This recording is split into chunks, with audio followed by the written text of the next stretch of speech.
আচ্ছা, কন্টাক্ট আস নামে তার কোনো পেজ নেই, বা তার কোনো সোশ্যাল মিডিয়ার কোনো পেজ নেই। এখন আমরা একটা কোড ইউজ করতে পারি। এটাকে আমরা ডোমেইনটাকে আমরা কপি করলাম। এখন এইখানে আমরা যদি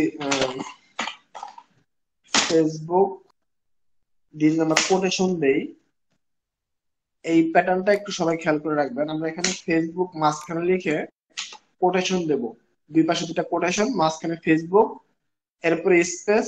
সেম ভাবে আমরা হচ্ছে এই ওয়েবসাইটের ইউআরএলটা, হ্যাঁ, জাস্ট মূল ডোমেইন পর্যন্ত। এখন দেখেন, এই যে আমরা মূল ডোমেইনটা নিয়েছি, এভাবে যদি আমরা এন্টার দিই, চেক করি আমরা এটার ফেসবুক প্রোফাইলটা আছে কিনা।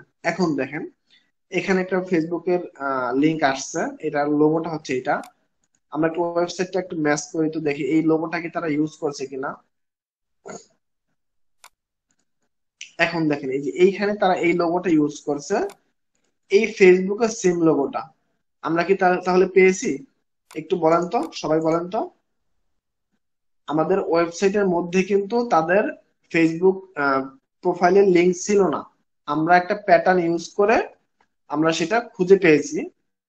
প্যাটার্নটা কি আমরা সবাই কি দেখেছি? আমাদের সমস্যা নেই, এটা রেকর্ড হচ্ছে।